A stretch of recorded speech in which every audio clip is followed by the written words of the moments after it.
தமிழ்கடல் வாசக நண்பர்களுக்கு வணக்கம்.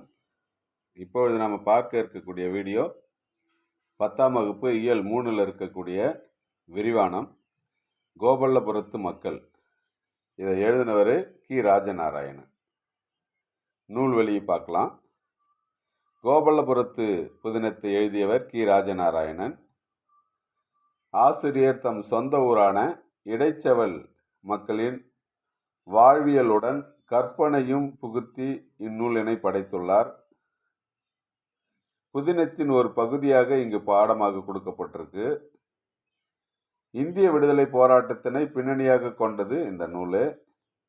1991ஆம் ஆண்டு இந்த நூலுக்கு சாகித்ய அகாடமி விருது கிடைச்சிருக்கு. கரிசல் எழுத்தாளர்கள் அப்படின்ற வரிசையில் இந்த கி. ராஜநாராயணன் வராரு. இவர் எழுத்துலகில் கீரா என்று போற்றப்படுகிறார். இவர் கரிசல் வட்டார சொல்லகராதி ஒன்றையும் எழுதியிருக்காங்க. இவர் தொடங்கிய வட்டார புனைக்கதை மரபு கரிசல் இலக்கியம் என்று அழைக்கப்படுகிறது. இவர் தான் தொடங்கினார் அப்படின்னு சொல்லப்படுகிறது. இதெல்லாம் கவனத்தில் வச்சுங்க. இப்போ கரிசல் சொல்கிறீங்களா அப்படின்னா என்ன சார் அப்படின்னா, கரிசல் என்பது கோவில்பட்டியை சுற்றியுள்ள வட்டார பகுதியை தோன்றிய இலக்கிய வடிவம் கரிசல் இலக்கியம்.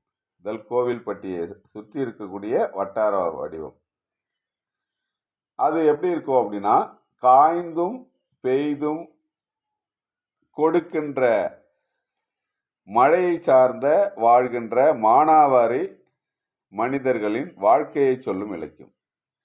அதாவது காய்ந்து கெடுக்கின்ற பேய்ந்து கெடுக்கின்ற, அது ரெண்டுமே இருக்குது. ஒன்று அதிகமாக பெஞ்சிரும், இல்லைன்னா அதிகமாக காயும். அப்படி இருக்கக்கூடிய மானாவாரி நிலத்து மக்களோட வாழ்க்கையை சொல்லக்கூடிய இலக்கியம் தான் கரிசல் இலக்கியம்னு சொல்கிறோம். கரிசல் மண்ணின் படைப்பாளிகள் அப்படின்னு யாரெல்லாம் பார்த்தீங்கன்னா, கு. அழகிரிசாமி கி. ராஜநாராயணுக்கு முன் எழுத தொடங்கியவர். அப்போது முதல்ல இருக்கக்கூடியவர் கு. அழகிரிசாமி தான். அதுக்கப்புறம் தான் கீரா அவர்கள் வராரு. கரிசல் காலத்தையும் அங்குள்ள மக்களையும் மையப்படுத்தி கரிசல் இலக்கியத்தை நிலைநிறுத்தியவர் கீரா. அந்த கரிசல் இலக்கிய பரம்பரை இன்றளவும் இருந்துகிட்டு இருக்கு. அதை தொடர்ந்து யாரெல்லாம் வராங்க அப்படின்னு பார்த்தீங்க அப்படின்னா, ஜெயப்பிரகாசம், பூமணி, வேலுப்பிள்ளை, சோ. தர்மன், வேல ராமமூர்த்தி, இவங்கெல்லாம் அந்த கரிசல் இலக்கிய படைப்பாளர்களாக இருந்துகிட்டு இருக்காங்க. கரிசல் அந்த வட்டார கலை சொற்கள் அல்லது வட்டார சொற்கள் அப்படின்னா, பாய்ச்சல், அதாவது இந்த பாடப்பகுதியில் வருது. பாய்ச்சல் அப்படின்னா பாத்தி, தேசாந்திரிகள் அப்படின்னா நாடோடி, பதனம் அப்படின்னா கவனமாக, நீர்த்துப்பாகம் அப்படின்னா மேல்கஞ்சி, கடிச்சு குடித்தல் அப்படின்னா வாய் வச்சு குடிக்கிறது, மகுளி அப்படின்னா கஞ்சி, வரத்துக்காரன் அப்படின்னா புதுசாக வரவங்க அப்படின்னு அர்த்தம், அழுக்கம் என்பது அழுத்தம் அல்லது அணுக்கம், தொலைவட்டிலிருந்து அப்படின்னா தூரத்திலிருந்து அல்லது தொலைவில் இருந்து, மந்தகாசம் அப்படின்னா குறுநகை, அப்படி மைல்டாக சிரிக்கிறது. அதே போல் அந்த பாடப்பகுதியில் பின்னாடி இருக்கக்கூடிய இந்த பகுதி, கரங்கு இசை விழவின் உரந்தை, கரங்கு இசை விழவின் உரந்தை அப்படின்னு அகநானூற்று பாடலில் சொல்லப்படுகிறது. இங்கு உரந்தை என்பது திருச்சி மாவட்டத்தில் இருக்கக்கூடிய உறையூரை தான் குறிக்கிறாரு. அப்போ கேள்வி எப்படி வேணாலும் வரும். உறையூரை சொல்லக்கூடிய இலக்கியம், அதாவது இலக்கிய நூல் எது அப்படின்னு கேட்கலாம். அல்லது திருச்சி மாவட்டத்தில் இருக்கக்கூடிய உறையூரை கூறும் நூல் அப்படின்னு கேட்கலாம். கரங்கு இசை விழவின் உரந்தை அப்படின்னு கேட்கலாம்.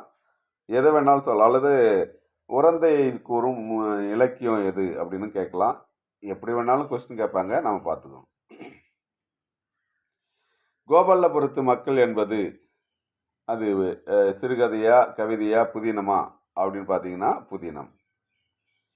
அதே போல் கோபல்லபுரத்து மக்கள் என்னும் புதினத்தை எழுதியவர் யாருன்னா கி. ராஜநாராயணன். கி. ராஜநாராயணன் பிறந்த ஊர் எதுனா இடைச்செவல். கோபல்லபுரத்து மக்கள் என்னும் புதினம் எதனை பின்னணியாக கொண்டது அப்படின்னா சுதந்திர போராட்டத்தை பின்னணியாக கொண்டது. கோவலபுரத்து மக்கள் என்னும் நூலுக்கு சாகித்ய அகாடமி விருது கிடைத்த ஆண்டு 1991. கரிசல் வட்டார சொல் அகராதியை உருவாக்கியவர் கி. ராஜநாராயணன். எழுத்துலகில் கீரா என்று அழைக்கப்படுபவர். இதில் பார்த்தீங்கன்னா கீரா அப்படின்னா எல்லாமே தான் வந்துகிட்டு இருக்கோம். அதில் யாரு? கி. ராஜநாராயணன். வட்டார புனைகதைகள் மரபை தொடங்கியவர் அப்படின்னா கி. ராஜநாராயணன்.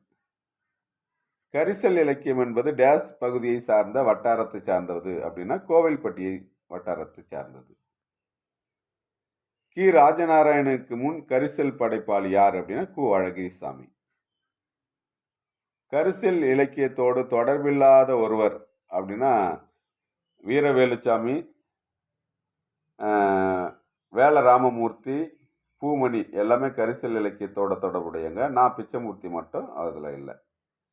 கரங்கு இசை விழவின் உரந்தை என்று குறிப்பிடும் நூல் அகநானூறு. திருச்சி மாவட்டத்தில் உள்ள உரையுரை குறிப்பிடும் நூல் அப்படின்னா அகநானூறு. பொறுத்துக. இதில் பாய்ச்சல் என்பது பாத்தி, பதனம் என்பது கவனமாக, நீத்துப்பாகம் என்பது மேல்கஞ்சி, மகுழி என்பது சோற்றுக்கஞ்சி. அதே மாதிரி பொறுத்துக்களை பார்த்தீங்க அப்படின்னா அது கலைச்சொல்ல இருந்தால் கேட்கப்பட்டிருக்கு. வரத்துக்காரன் அப்படின்னா அது இப்போ பாருங்க, அவங்கள நம்ம குழப்பறதுக்காக விடைகளை நேராகவே கொடுக்கப்பட்டிருக்கு பாருங்க. இப்போ நம்ம என்ன பண்ணுவோம், வரத்துக்காரன்னா நேராக எப்படி கொடுத்துருப்பாங்க அப்படின்னு ஒன்றோட ஒன்றா மாற்றுவோம் இல்லைங்களா? இது அப்படியே இருக்குது பாருங்க.